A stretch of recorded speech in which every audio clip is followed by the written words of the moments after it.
I've kind of overseen a little bit the population and employment projections that we are doing this plan cycle. This was on your agenda packet, the link online. However, as I was looking at the link to make sure it worked, I noticed an error, and so I printed out this with a correction. I'll mention that here in a minute. So we've got a presentation on there. It's the bottom left file. Tony, that's you. He's got a PowerPoint too. Oh, I'm here? Oh yeah, sorry. So every 4 years we get new numbers from the governor's office, which is now the task of doing the statewide projections is given to the Garner Policy Institute at the University of Utah. You're probably familiar with that they give us statewide county level population and employment projections. So it's a PowerPoint on the desktop, on the bottom left of the screen. The projections? Yes, that's the one.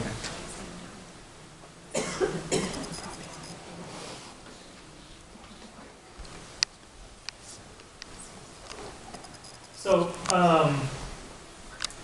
it's my job, it's our job at MAG to allocate that county number and put it down into a more city level, even sub-city, what we call traffic analysis zone.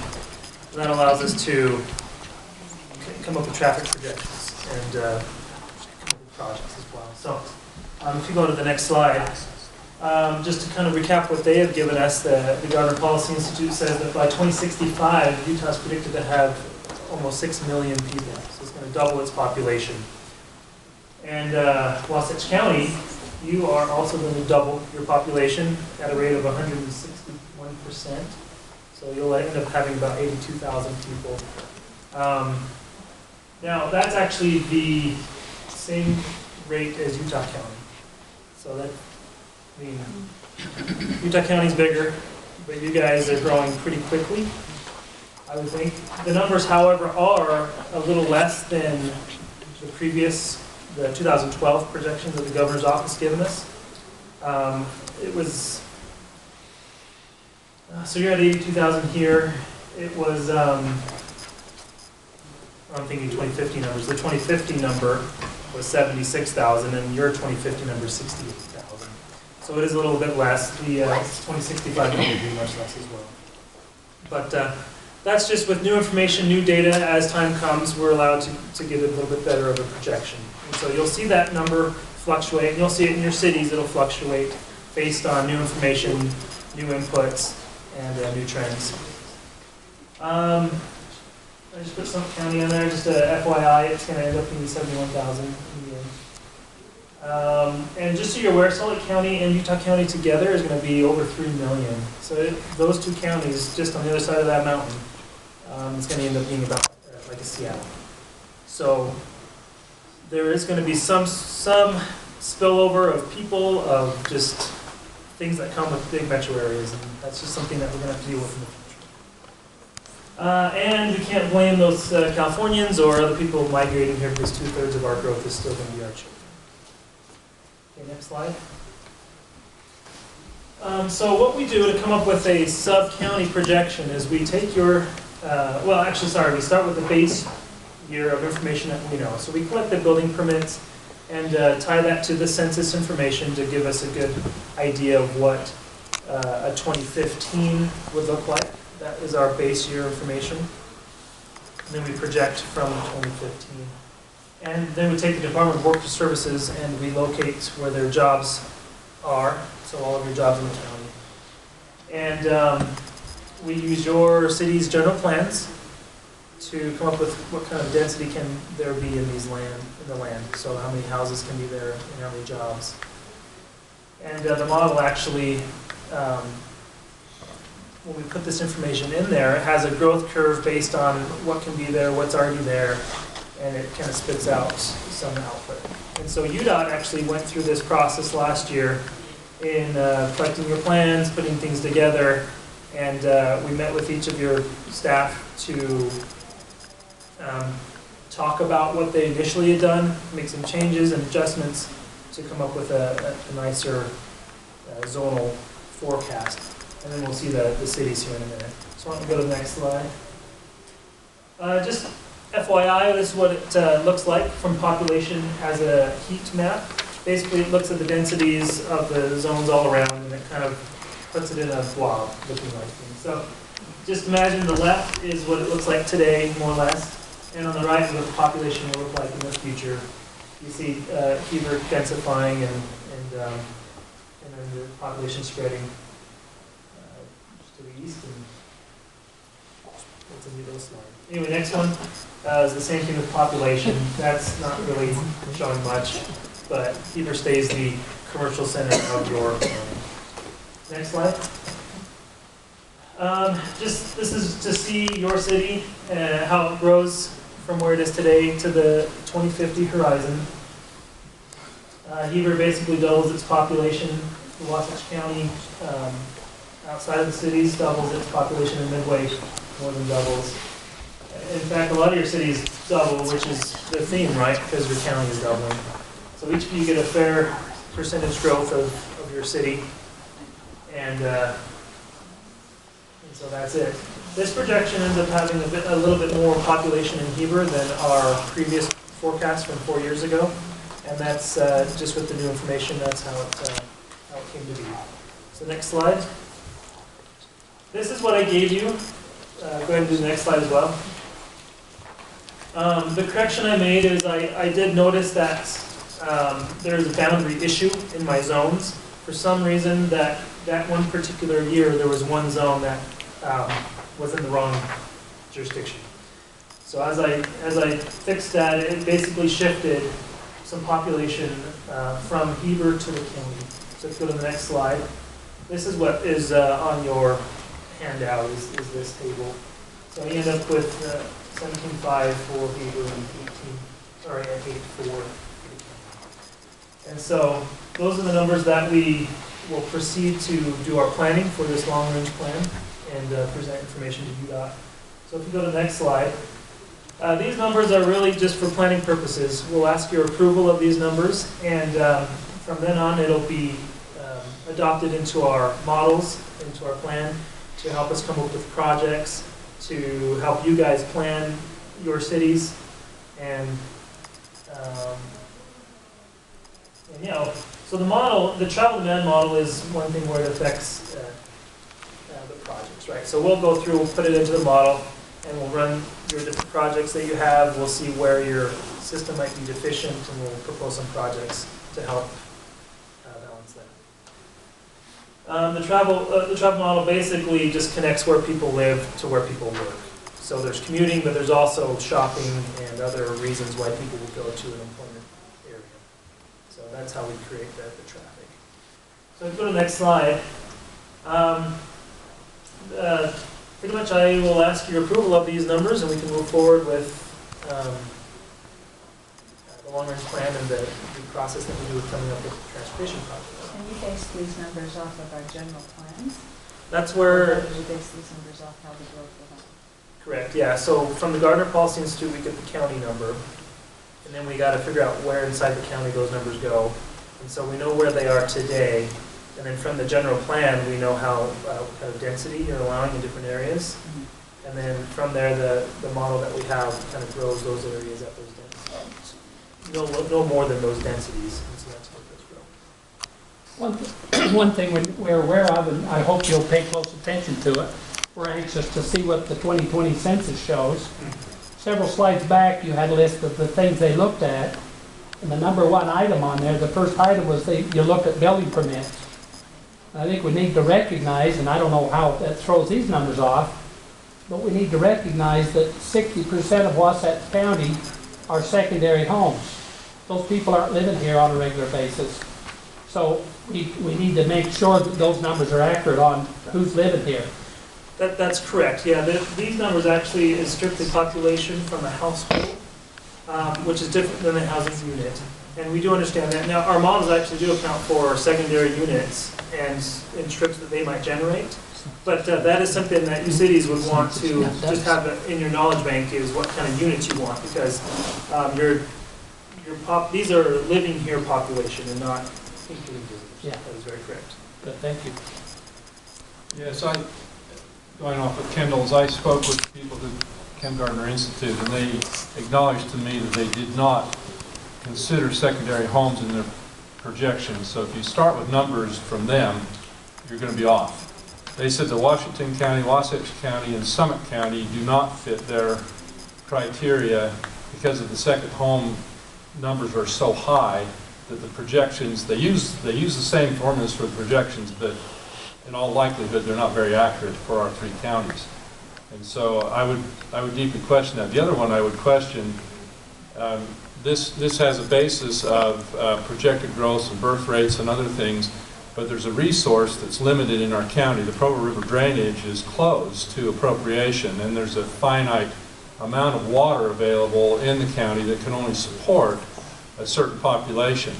And so those numbers are likely exceeding that by quite a ways. Once there may be more land, but the drainage being closed, there's no more water. And so it is limited.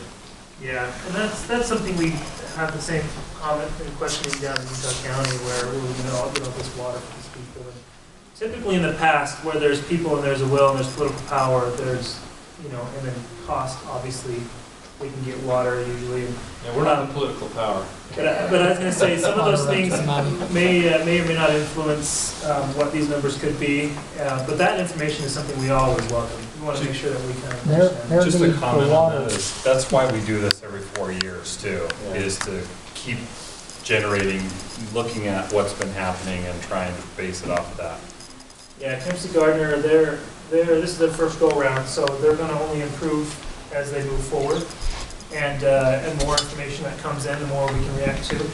But I think these numbers are still pretty sound based on the assumptions made, and U.S. cities, as you use them, just be aware that they are household type population, and that you may want to factor in secondary units and a population that may be associated with that. What does it mean if we approve these numbers? Just that it can be moved along the planning process and used in the models for projects. Which Yeah, we can't do that here anyway. You can't do that here? Not on the agenda to vote, as jurisdiction to approve anything. Oh. I'm not. So what you're approving is that these are the numbers that will be used in the model that we create, that we use to create projects for you, and that's just, we're getting kind of your blessing to say, go forward, But that's use a this data. legislative action. I believe we've gotten your approval in this body in the past, but Sean would know better than we do. And if you're not comfortable with that, we can hold off. I think what we would probably, to meet the timing of UDOT and getting projects done, we would probably we'd have to move forward with the numbers and start the modeling exercises so we can do that, and then get some clarification on how this needs to be adopted. But ultimately, we're kind of at the point where we need to move forward and start using some numbers to get you the information about transportation projects that you guys need and we need to get into the statewide plan. What's your drop dead date for the information getting adopted, that is? The project, this information adopted? Population data. We were told to have you guys, Yeah. at least you could look at it from the packet that we had. Well, So- I so wonder our- if it would make sense for each group to look at their numbers and let you know if we feel like that does, I mean, we have done some in-depth work in Midway, and as a result of that, realized we weren't 50% second homes, we were only about 30%. So things like, and we can have our city planner take a look at it, maybe everybody could do the same and just get back to you in the next week. And for, I can't say what Wasatch numbers are, but I can tell you what Midway's are, and if we feel good about it, and maybe that, and if we all do that here in the next week or so, you'll have what you need, right?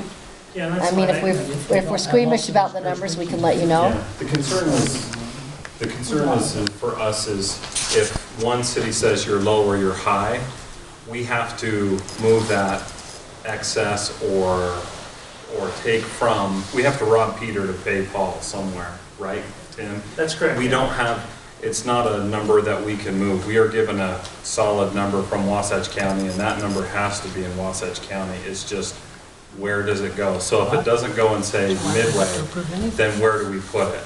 And that's why we've been working with your community. I mean, we've been doing this for a year. We've spent hours at Heber City with planners. Doug was there, Michael's been there. We've gone through these numbers at length with your staff to make sure we get it as close as possible. Is it perfect? No, but is it close? it's close enough that we feel comfortable moving forward to start the transportation modeling portion, but we just want to make sure you guys as a body are okay that we move forward with these numbers in that modeling exercise. To answer Matt's question, basically to understand our timeline is we need to get information to UDOT in about April, meaning our project list. Sean's texted me and said we could approve them next month. Yeah, we could do it. We want to have time so we can do some modeling, bring you results next month to say, okay, we look at your project, existing project, we've done our modeling with the new 2050 data. This is what we're seeing. Are there adjustments that we need to be made so we have time the following month to finalize things? And that's kind of our timeline. Yeah, so whether or not it's approved, we'll probably move forward testing projects with what we have to make sure that we can come up with some sort of a project list or something that can come. And then if the numbers that you propose are not the same as this, we would just run that through and see how things work. The important thing though is we want to make sure we can move forward so you have time to react to actual project information, not just this information. This is just an input into what we're trying to get is transportation project specific information so that you can make those really important decisions and have time to make them. I'm having a hard time figuring out how come you've got a total number for the county, and you're saying if Heber thinks you overcounted us. I mean, we're just discussing here, we've got a big annexation policy area. Every single annexation we do, we're not supposed to give them more density than the county, but we're already talking about it, doing it. But anything we take into the city comes out of the county. So if you count their numbers, Doug just said you looked at the units that were available or whatever. If we bring them in, that's part of our general plan to bring them in. You've double counted them. You said, will you vote for this? We can't tonight, but Mike just told you he thought you were off because of the second home thing, and well, but we got to put those numbers somewhere. So let's just, all the cities will tell you what we think, and then put everything else in Walsburg, because apparently your total number can't change. I don't know how you got to the total number, but when you tell me if Heber's below, you got to find somewhere else to put those people, because you already know what Wasatch's is. I don't get it. So you need to understand how this works, though. It's not. Well, I don't. That's it's why not a city by city. We pick a number for Heber and say this is the number for Heber. We look at land use. We look at a map and say we divide your county into what's called TAZ zones, and we say, okay, how many people are going to live in this zone? We don't really care if it's in Wasatch County or Heber. We care because we look at your general plans to come up with that, but there's a number in that area, and that's the number we put there. And then the aggregate is just, we take all the TAZ zones that are within Heber and say, okay, this is the total in the model for that. Tim, am I right? That's correct, and the model does assume annexations over time, just that this area, like Heber's annexation boundary, will gobble up some of the county, and then that's now part of Heber. Moving from one to another is right. So we, as a state, the agencies have agreed that we are using the statewide projections at a county level. So every MPO, every RPO in county uses the state county level projections.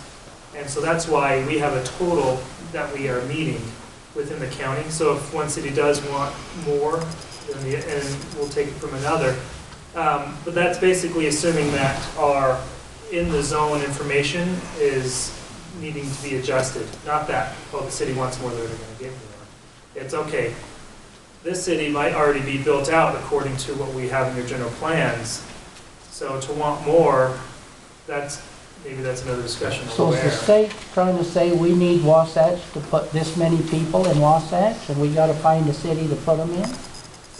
Well, it looks like it's being driven from the state, just like water and everything else is. I don't think they're pushing, they're doing their best to guess from things like he said in the past. What does the census look like? What are the information? Take the best information we can to project what we think the total, essentially they're trying to project the total for Wasatch County, and it's our job to aggregate that. They're not trying to say, well, we're done in Salt Lake County, let's push them up into Wasatch County. It's what's happening in Wasatch County.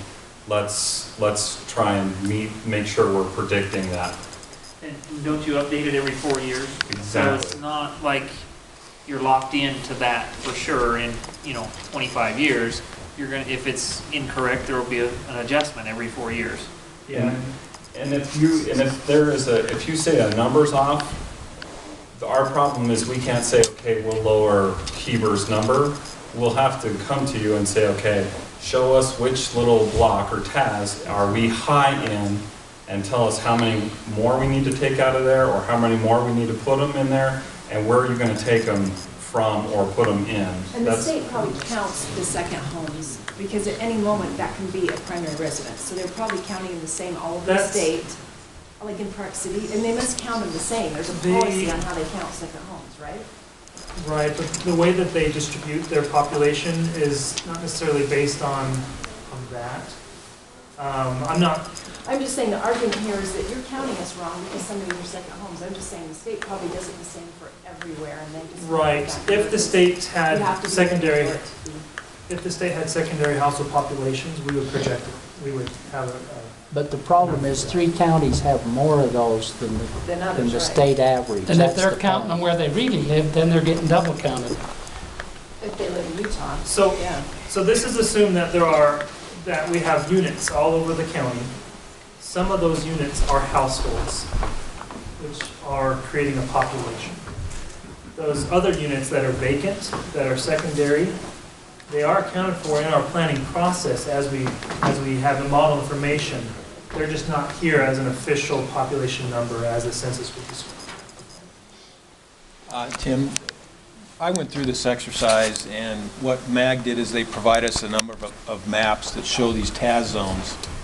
So if I'm trying to figure out how much density we're going to have by 2050 up by Strawberry, and it's all zone P160, I can say we might have 10 residents there because they're 160-acre lots. But when I get into the Sorensen property or North Village, then I've got to try to guess how much absorption there will be and how much development there will be by 2050. It's a very rough guess. I have no idea how the market will absorb all those units up there. So I'm just guessing by 2050 we might have 8,000 units up there. That's a great point, because in the planning realm, we often have to account for change, right? Right now, there's a political flavor of Wasatch County that's not going to be the same as Wasatch County in 20 years, right? And at 68,000 people in 30 years, you're not necessarily the rural community that you are or have once been. And so there will be changes in densities even then. Now, we didn't make those changes in our model. Unless the city said, let's kind of plan a little bit more here because I can see that changing, right? That was a discussion with the staff. And so that's also in here. But it's kind of a process, and this process is the same throughout the state. All the AOGs and NPOs do the same thing, where we start with the GPI, we work with the counties and the municipalities, and then further down. Can you tell us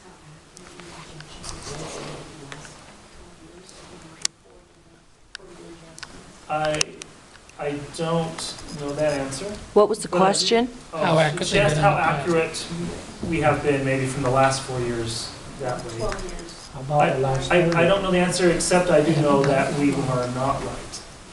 Well, what's your percentage? What's your percentage? Well, and that's something I don't know either. But basically in the planning realm, as we look forward to the future, we predict we predict a number that seems reasonable. And the margin of error gets much wider the further out in the future you get. And so as you have some number in the future and you build projects and plan towards that, you're going at least in the right direction. And as you go into the future, you can course correct to small amounts. Because our 4-year projection is going to be pretty close, much closer than our 30-year projection. And nobody will know that, but in this way, we can at least shoot into the direction that we are perceived to be going. And that way we won't have to make drastic changes or big projects when we've been making those changes along the way. And so the margin of error is great. We're never right in terms of a forecast. But the idea is that we are heading in the right direction where we want to head. So as a school represented here, they were invited, right? Is someone from the school district here? They probably should be. Yep. So if I'm looking at your thing, and it kind of surprised me, but from your modeling, by 2050, we're going to be bigger by 20% or so than Summit County. Okay? Right. Summit County has 3 high schools in it right now, without any growth. So at a very minimum, we're going to need 4 or 5 high schools by 2050. Right? Well, I mean, we're good at modeling, that's what it's telling us. Something to remember though is we're not building schools, we're trying to figure out transportation. And something to understand, the process that we go through is, this is the state of the practice. We've done this for years. We've put a lot of effort into doing the best job we can to do that. We sit with your community multiple times and go through this number. And like Tim said, we're not right, but we've done everything that's possible to get it as right as possible so that we have a number that we can move forward with for a planning process. And again, we go through the process every 4 years. We try and refine it every 4 years. And that first phase, that first 10 years, yeah, we're not too far off. You get out to 20 years, it gets a little fuzzier, and you get out to 30 years, it gets even more fuzzy. Who here can say what it's going to be like in 30 years? Nobody. But we've got to start with somewhere so we can move forward. And maybe we get some more resources than we would have, or something happens a little sooner, but who's hurt, right? Exactly. If you're a little off, it's a little over. Yeah. If something's not on the transportation plan, it doesn't get built, right? And so this is a way to get projects on there. Now, even if our plan says that project's needed in 5 years, growth still determines when it's going to get built. It could happen in 10 years instead, based on what's actually happening on our ground. Just because we have these forecasts and they're not going to be right, but because we have them doesn't mean that it's all solid and everything is exactly as it is. Do I understand this is for budgeting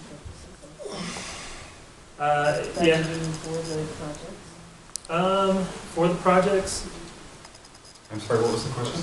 this is to help determine budgeting for the projects as well? No, I don't no, think so. not at all. That comes straight All from you, this, Doc, all there. this does is goes into what we have called the travel demand model, which is trying to guess where people will live now and in 10 years and then 15 years and then 30 years, and figure out where they live now, where do they want to go, and what transportation projects, where are we deficient in transportation.